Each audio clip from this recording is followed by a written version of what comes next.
김정희는 새벽 4시 반에 눈을 떴다. 알람 시계가 울리기도 전에 몸이 먼저 기억하는 시간이었다. 침대 옆에서 자고 있는 아들 민호의 코 고는 소리가 들렸다. 35살이 된 아들이 아직도 결혼 후에 집에서 같이 살고 있는 것이 때로는 고마웠고 때로는 답답했다. 정희는 조용히 일어나 부엌으로 갔다. 며느리 미라는 아직 잠들어 있을 것이다. 미라는 늘 어머님 일찍 일어나지 마세요. 제가 할게요라고 말했지만 정작 일어나는 법은 없었다. 정희는 습관처럼 밥을 하고 된장찌개를 끓였다. 또 일찍 일어나셨네요. 미라가 부엌 문을 살짝 열며 말했다. 잠옷 차림으로 머리를 헝클어뜨린 채였다. 꽃시장에 일찍 가야 해서. 좋은 꽃들은 일찍 가야 살 수 있거든. 그래도 너무 무리하지 마세요. 나이도 이제. 미라의 말은 끝나지 않았다. 하지만 정희는 그 말의 뜻을 알고 있었다. 이제 나이가 들었으니 그만 쉬라는 뜻이었다. 하지만 정희에게 꽃집은 단순한 일이 아니었다. 그것은 그녀의 정체성이자 살아있다는 증거였다. 새벽 5시 정희는 작은 승용차에 몸을 맡겼다. 운전면허를 딴 것은 50살이 넘어서였다. 남편이 일찍 세상을 떠나고 나서 모든 것을 혼자 해야 했다. 꽃시장까지는 1시간이 걸렸다. 서울 강서구 화훼단지는 이른 시간부터 붐볐다. 정희는 늘 찾는 도매상에게 인사했다. 정희 사장님 오늘도 일찍 오셨네요. 장미가 참 좋게 들어왔어요. 고마워요. 오늘은 무엇보다 국화를 좀 봐야겠어요. 이번 주에 장례식이 몇 건 있어서. 정희는 꽃을 고르는 눈이 있었다. 30년 넘게 꽃과 함께 살아온 경험이었다. 싱싱한 꽃과 시들어가는 꽃을 구별하는 것은 물론이고 어떤 꽃이 오래 갈지도 한눈에 알 수 있었다. 무거운 꽃다발들을 차에 싣고 돌아가는 길, 정희는 백미러로 자신의 얼굴을 보았다.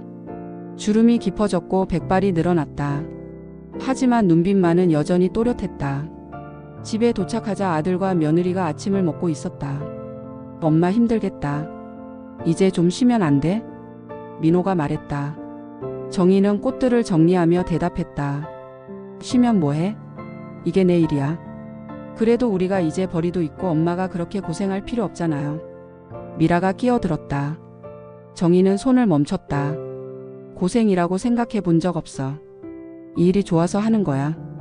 하지만 가족들은 그저 고개만 끄덕일 뿐이었다. 정희는 혼자 꽃가게로 향했다. 작지만 자신만의 공간이었다. 이곳에서 그녀는 김정희였다. 누구의 어머니도 누구의 시어머니도 아닌 그냥 김정희였다. 오후에 한 젊은 여자가 꽃집에 들어왔다. 혹시 꽃꽂이 배울 수 있을까요? 물론이죠. 언제부터 시작할 건가요? 정희의 얼굴에 미소가 번졌다. 이런 순간들이 그녀를 살아가게 했다. 꽃을 통해 다른 사람들과 소통하고 아름다움을 나누는 것. 이것이 정희의 진짜 인생이었다. 며칠 후 정희는 우연히 미라가 전화 통화하는 것을 듣게 되었다. 집을 담보로 잡으면 5억 정도는 나올 것 같아. 사업 확장하려면 그 정도는 있어야지. 정희는 가슴이 철렁 내려앉았다. 집을 담보로? 이 집은 남편과 함께 평생 모아서 마련한 것이었다. 그리고 지금은 정희의 이름으로 되어 있었다. 저녁 식탁에서 정희는 조심스럽게 물었다. 미라야, 오늘 무슨 통화를 하더라? 미라의 표정이 순간 굳어졌다. 그냥 친구랑 얘기한 거예요. 집 담보 얘기를 하던 것 같던데. 이때 민호가 젓가락을 내려놓았다. 엄마, 사실 얘기하려고 했어요. 제가 사업을 확장하려고 하거든요. 지금 하고 있는 인터넷 쇼핑몰이 잘 되고 있어서 더 크게 해보려고요. 그래서 집을 담보로 잡겠다는 거야? 정희의 목소리가 떨렸다. 잠깐만요, 엄마. 위험한 일 아니에요. 요즘 온라인 시장이 얼마나 큰지 아세요? 코로나 이후로 더욱 커졌고요. 저희가 하는 생활용품 쪽은 정말 전망이 좋아요. 미라가 나서서 설명했다. 그리고 이자도 생각보다 낮고요. 몇 년 안에 다 갚을 수 있을 거예요. 정희는 숨이 막혔다. 너희들 허락도 없이 내 집을 담보로 잡겠다는 거야? 엄마, 그게 아니라. 민호가 말을 더듬었다. 물론 엄마 동의를 받으려고 했어요. 그런데 이런 기회는 자주 오지 않거든요. 기회? 정희는 헛웃음을 쳤다. 엄마, 집이 그냥 놀고 있잖아요. 어차피 나중에는 저희가 물려받을 거고 그럼 미리 활용하는 게 낫지 않을까요? 미라의 말에 정희는 완전히 말을 잃었다.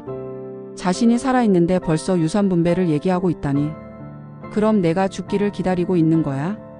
엄마, 그런 의미가 아니에요. 민호가 황급히 말했다. 그럼 무슨 의미야? 내 집을 내 허락도 없이 담보로 잡겠다는 게? 그날 밤 정희는 잠을 이루지 못했다.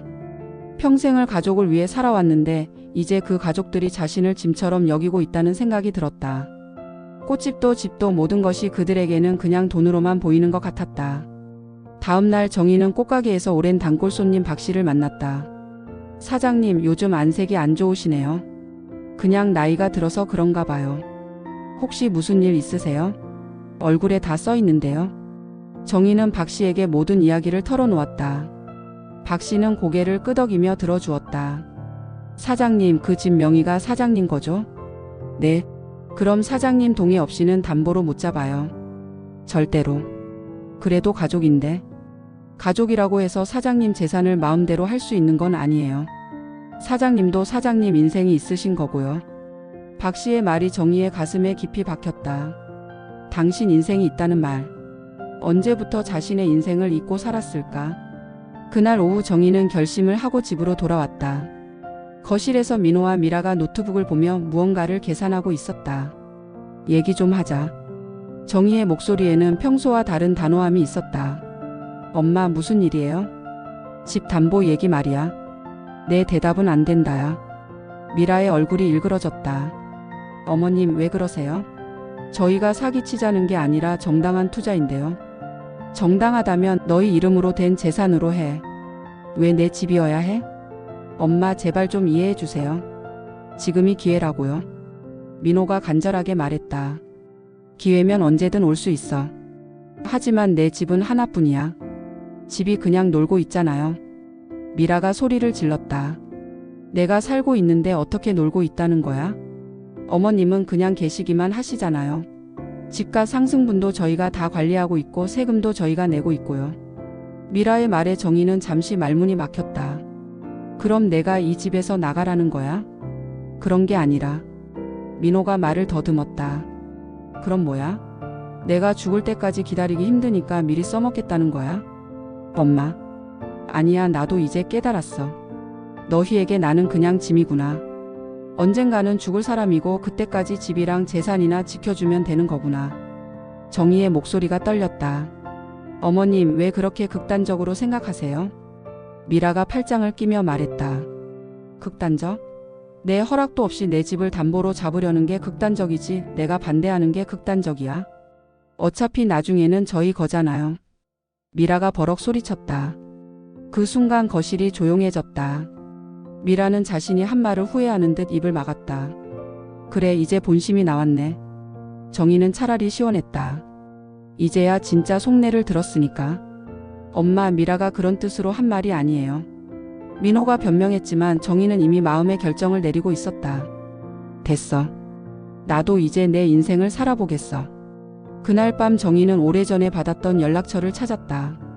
지방의 한 원예학교에서 강사를 제안했었다. 당시에는 가족을 두고 갈 수 없다며 거절했었다. 하지만 지금은 달랐다. 다음 날 아침 정희는 원예학교에 전화를 걸었다. 안녕하세요.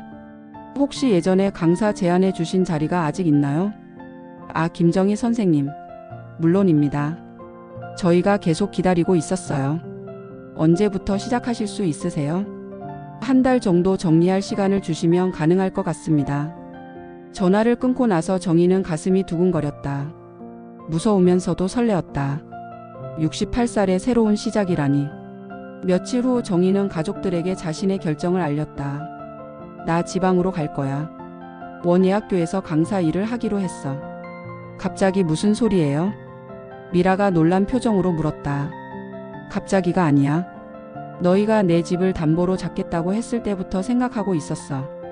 엄마, 그 얘기랑 이 얘기는 다르잖아요. 민호가 당황하며 말했다.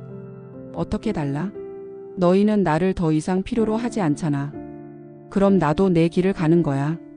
어머님, 좀 생각해 보세요. 나이가 몇 살인데 혼자 지방에 가서 살겠다는 거예요? 나이가 문제야? 그럼 너희가 내 나이를 생각해서 집 담보 얘기를 했어야지.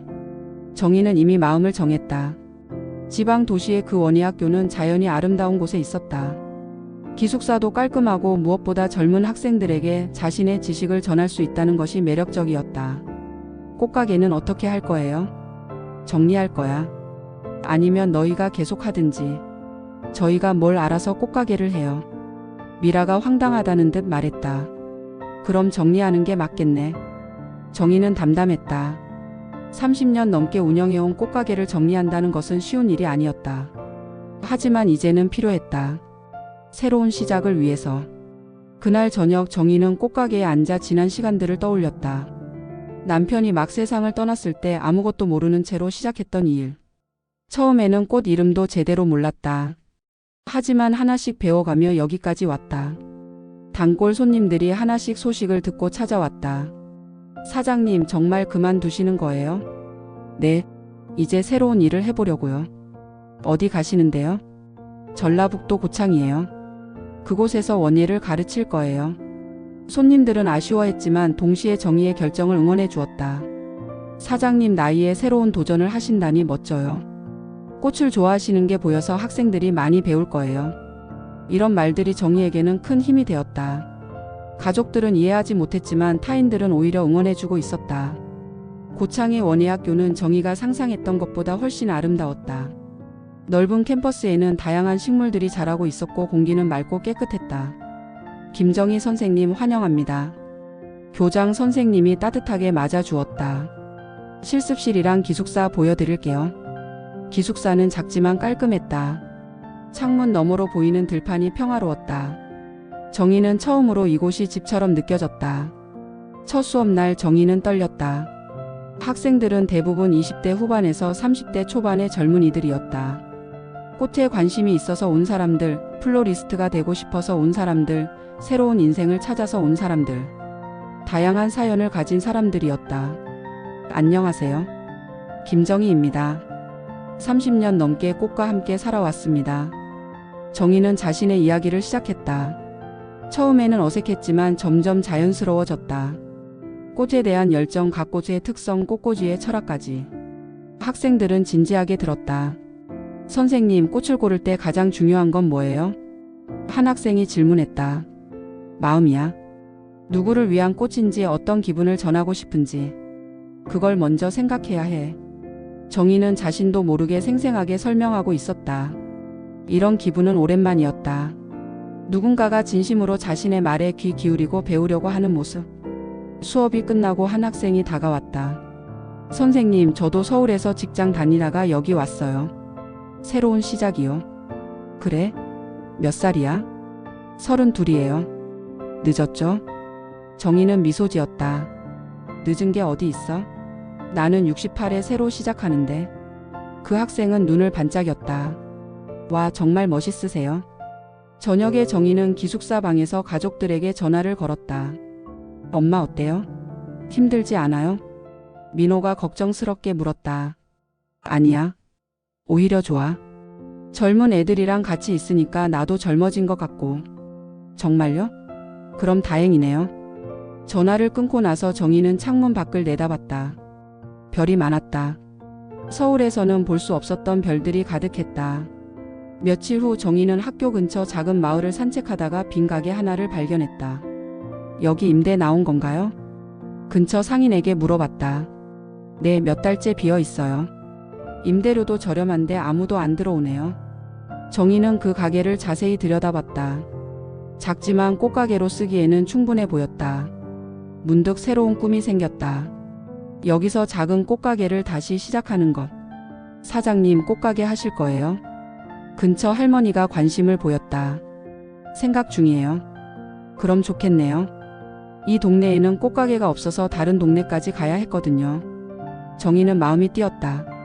여기서도 누군가에게 필요한 존재가 될 수 있다는 생각. 그날 밤 정희는 오랜만에 설레는 마음으로 잠들었다. 새로운 곳에서 새로운 사람들과 새로운 시작을. 이것이 진짜 자신의 인생이라는 확신이 들었다. 3개월 후 정희의 작은 꽃가게 늦은 꽃이 문을 열었다. 원예학교 강사 일과 병행하며 운영하는 작은 가게였지만 마을 사람들에게는 꼭 필요한 공간이 되었다. 선생님, 오늘 결혼 20주년인데 어떤 꽃이 좋을까요? 20해면 참 오래됐네요. 빨간 장미에 흰 장미 몇 송이 섞어서 어때요? 처음 사랑의 마음과 지금의 진실한 마음 둘 다 표현할 수 있어요. 정희는 꽃을 포장하며 행복했다. 이곳에서 사람들은 그녀를 진짜 꽃의 전문가로 대했다. 나이가 많다고 해서 쉬라고 하지 않았다. 오히려 경험이 많다며 더 존경해 주었다. 원예 학교에서도 정희는 인기 강사가 되었다. 이론보다는 실전 경험을 바탕으로 한 수업이 학생들에게 큰 도움이 되었다. 선생님, 꽃가게 운영하면서 가장 힘들었던 때는 언제였어요? 한 학생이 질문했다. 남편이 세상을 떠나고 혼자 모든 걸 해야 했을 때. 그때는 정말 막막했어. 하지만 포기하지 않았지. 꽃들이 내게 힘을 줬거든. 정희는 자신의 이야기를 진솔하게 들려주었다. 실패도 어려움도 그리고 극복한 과정도. 어느 날 민호에게서 전화가 왔다. 엄마, 사업이 잘 안 풀렸어요. 그래? 정희는 담담하게 대답했다. 집 담보로 받은 돈도 거의 다 잃었어요. 정희는 한숨을 쉬었다. 예상했던 일이었다. 그래서 어떻게 할 거야? 집을 팔아야 할 것 같아요. 그래. 알겠어. 엄마 화 안 나세요? 화? 왜? 너희 선택이었잖아. 정희는 더 이상 화가 나지 않았다. 오히려 자유로웠다. 이제 진짜 자신만의 인생을 살 수 있었으니까. 몇 주 후 서울에 집이 팔렸다. 정희는 자신의 몫을 받아서 고창에 작은 집을 샀다. 꽃가게 바로 위층에 있는 작은 투룸이었다. 엄마 정말 괜찮아요? 민호가 걱정스럽게 전화했다. 괜찮다니? 너무 좋아서 어떻게 해야 할지 모르겠어. 정희는 진심이었다. 이제 정희는 매일 아침 일어나서 꽃가게 문을 열었다. 학교에서 수업도 하고 동네 사람들과 꽃 이야기도 나누었다. 저녁에는 작은 베란다에서 차를 마시며 들판을 바라봤다. 어느 날 저녁 한 학생이 찾아왔다. 선생님, 저 꽃가게 차릴 거예요. 그래? 어디에? 부산이요. 선생님께 배운 걸로 작은 가게부터 시작해 볼게요. 정희는 뿌듯했다. 자신이 가르친 것이 누군가의 새로운 시작이 되는 것을 보는 기쁨. 좋은 생각이야. 꽃은 사람의 마음을 움직이는 힘이 있어. 너도 분명 많은 사람들에게 기쁨을 줄 거야. 몇 달 더 지나고 정희는 마을에서 완전히 자리를 잡았다. 동네 할머니들과 함께 텃밭도 가꾸고 젊은 엄마들에게는 아이들과 함께 할 수 있는 간단한 꽃꽂이를 가르쳐 주기도 했다. 그러던 어느 날 미라가 아이를 데리고 찾아왔다. 정희의 첫 손자였다. 어머님. 미라의 눈에는 눈물이 고여 있었다. 죄송해요. 그때 정말 잘못 생각했어요. 정희는 손자를 품에 안으며 말했다. 이제 됐어. 다 지난 일이야. 어머님이 여기서 이렇게 활기차게 지내시는 걸 보니까 제가 얼마나 어리석었는지 알겠어요. 미라가 꽃가게를 둘러보며 말했다.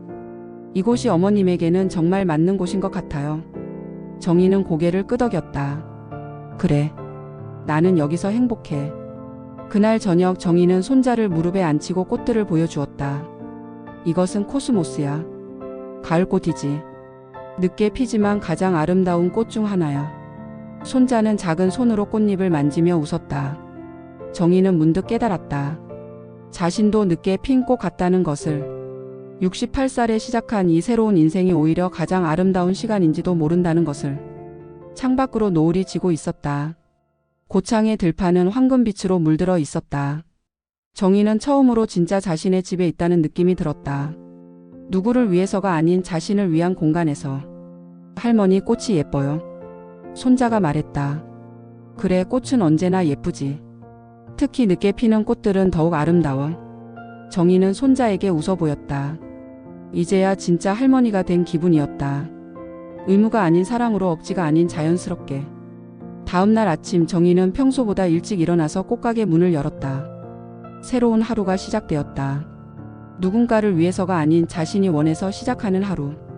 마을 사람들이 하나둘 인사를 건네며 지나갔다. 선생님, 오늘도 좋은 하루 되세요. 네, 고마워요. 정희는 대답하며 꽃들에게 물을 주었다. 각각의 꽃들이 자신만의 속도로 자신만의 방식으로 피어나고 있었다. 마치 자신의 인생처럼.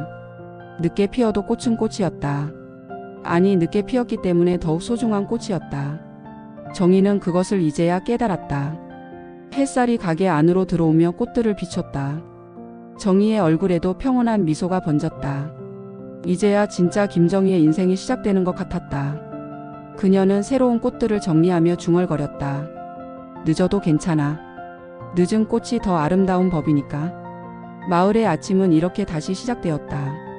그리고 정희의 진짜 인생도.